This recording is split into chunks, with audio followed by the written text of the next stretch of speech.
It was Father's Day, and I arrived at my daughter's house carrying my grandfather's pocket watch.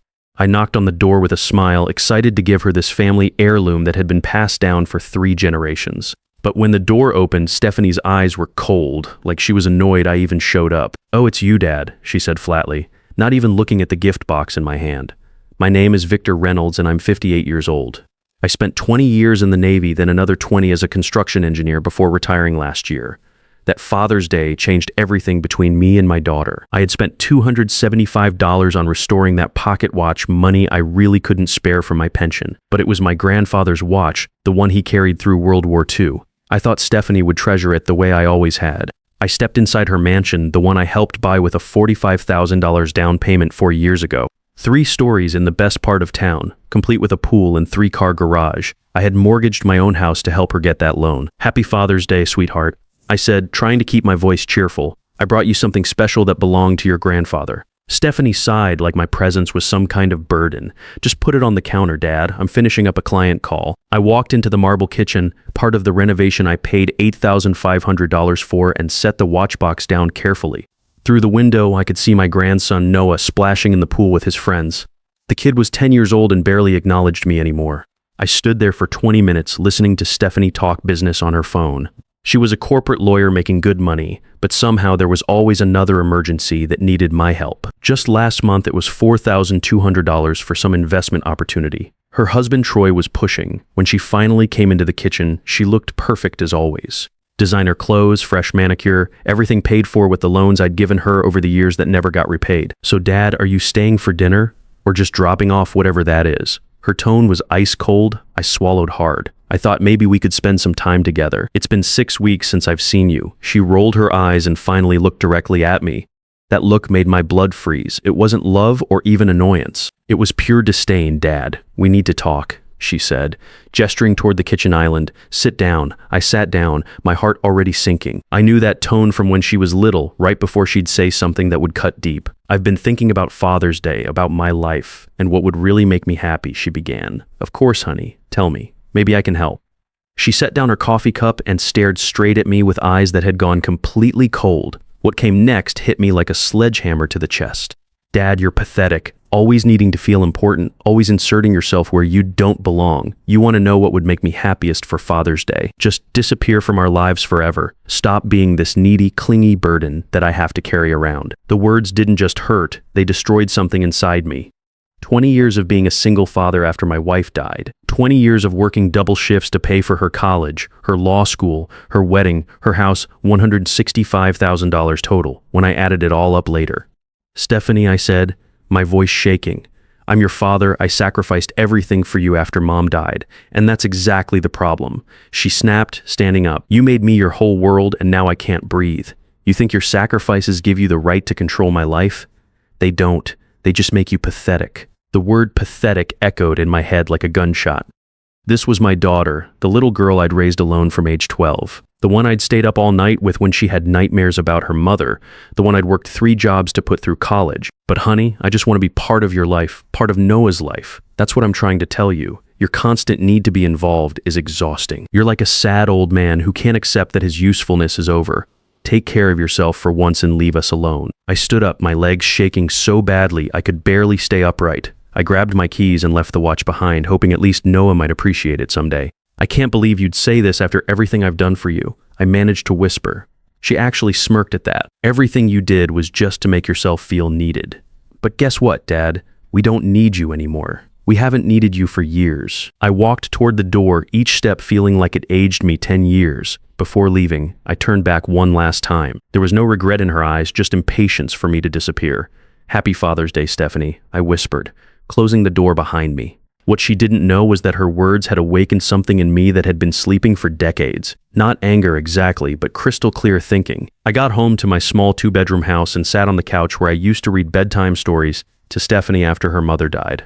Her words kept echoing. "You're pathetic. Your usefulness is over." But this time, instead of just feeling hurt, something else was happening. I was getting angry, really angry. That night, I couldn't sleep. I kept thinking about every sacrifice I'd made. When Stephanie was 15 and her mother died of cancer, I could have remarried. Hell, I'd been dating Sarah, a nice nurse who understood my situation. But Stephanie had cried and begged me not to bring another woman into our lives. So I stayed single, focused everything on raising her right. When Stephanie was in college and changed majors twice, I paid the extra tuition without complaint, about $31,000 total. When she graduated law school and needed a car for interviews, I took out a loan for $12,000.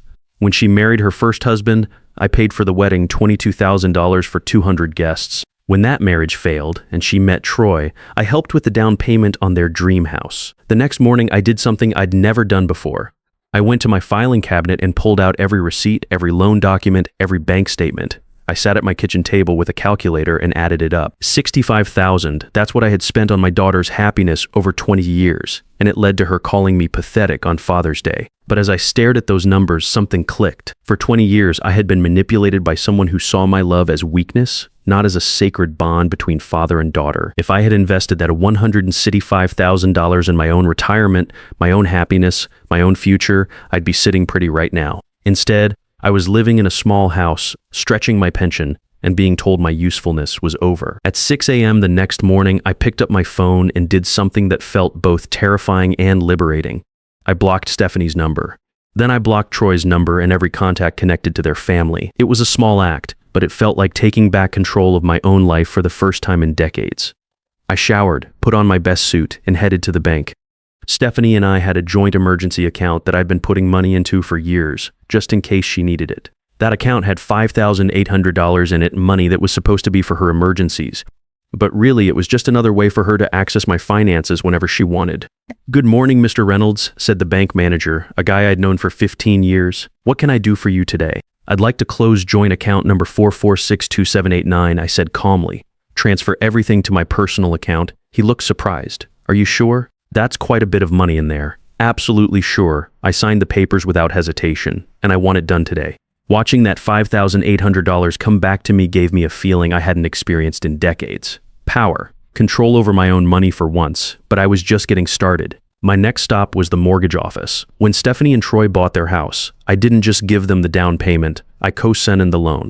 My name was on that deed as partial owner, which meant I had legal rights if payments stopped. Mr. Reynolds, the loan officer, smiled when I walked in. "What brings you here today?" "I need to review the mortgage where I'm listed as guarantor." I said, "I want to understand my rights and obligations." She pulled up the file and spread out the documents. "Since you're a co-signer and on the deed, you have options if the primary borrowers fall behind on payments, including the right to protect your financial interest." "And what if they've already missed a payment?" I asked.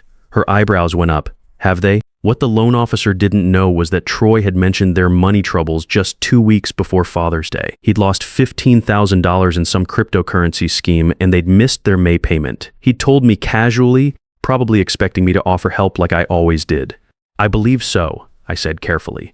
"What are my options? You can file to protect your ownership interest," she explained. "Essentially force a review of the loan terms or even initiate proceedings to recover your investment." "I'd like to begin that process," I said, signing the documents she put in front of me. When I left that office, I felt like I was walking on air. For 20 years, I'd been the safety net that allowed them to take risks with other people's money. Now it was time for them to learn what it meant to fly without a net. My next stop was somewhere I hadn't been in years, a travel agency called New Horizons. I'd kept their brochure about retirement communities in Costa Rica hidden in my desk drawer, dreaming about possibilities that always seemed out of reach because I was too busy funding Stephanie's lifestyle. "Good afternoon," the consultant greeted me. "How can I help you?" "I'm interested in your program for American retirees in Costa Rica," I said. "What would it take for a 58-year-old veteran to start fresh down there?"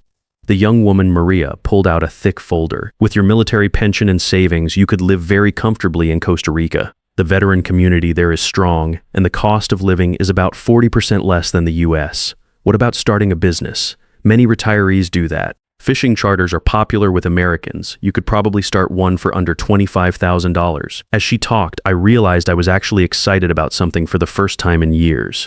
Not excited about helping someone else or solving someone else's problems, but excited about my own future. "I'd like to book a trip to look around," I said. "When's the earliest I can leave?" "How about next week?" she said. "I can arrange everything." I walked out of that agency with a one-way ticket to San Jose and a heart that felt lighter than it had in 20 years. The next few days were like waking up from a 20-year coma. I was finally making decisions based on what I wanted, not what Stephanie needed. And let me tell you, it felt incredible.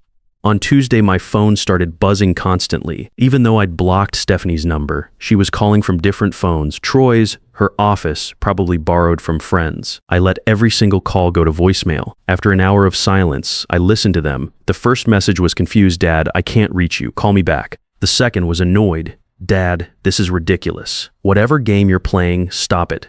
The third was panicked. "Dad, the mortgage company called. They want to discuss our loan. What did you do?" By the fifth message, she was practically screaming, "Dad, you can't just disappear. We need to talk about this." I deleted every single message without responding. For the first time in 20 years, Stephanie's crisis was not my emergency. On Wednesday, my neighbor Gary stopped by. He's a good guy, retired firefighter, who'd watched me sacrifice everything for Stephanie over the years. We'd had plenty of conversations about ungrateful kids over beers in my backyard. "Vic," he said, settling into my living room with a coffee, "you look different. What's going on?" I told him everything. Every cruel word from Father's Day, every detail of my plan to disappear. When I finished, Gary was quiet for a long moment, then shook his head. "Jesus, Vic, after everything you did for that girl, raised her alone, paid for everything, and she calls you pathetic." "The worst part," I said, "is that she said it like it was nothing, like I was some old piece of furniture she needed to throw away. So you're really moving to Costa Rica?" "I already bought the ticket," I said, showing him my phone.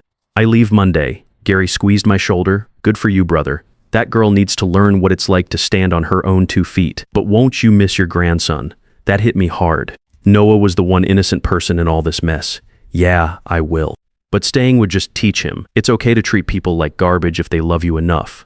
Gary nodded slowly. "You know what, you're right. Maybe this is the lesson that whole family needs." I asked Gary to help with one special detail. I wanted Stephanie to think I'd vanished completely, at least for a while. Gary would check on my house Thursday evening and discover the letter I'd leave behind. "I'll make it look good," Gary said with a grin. 2 days of calling you, getting worried, using my spare key to check on you. That night, I wrote the most important letter of my life. I wrote and rewrote it for hours, making sure every word would hit home like a sledgehammer. "My dear daughter," I began, "you said I was pathetic and that my usefulness was over. You told me to disappear from your lives forever. I've decided to grant that wish.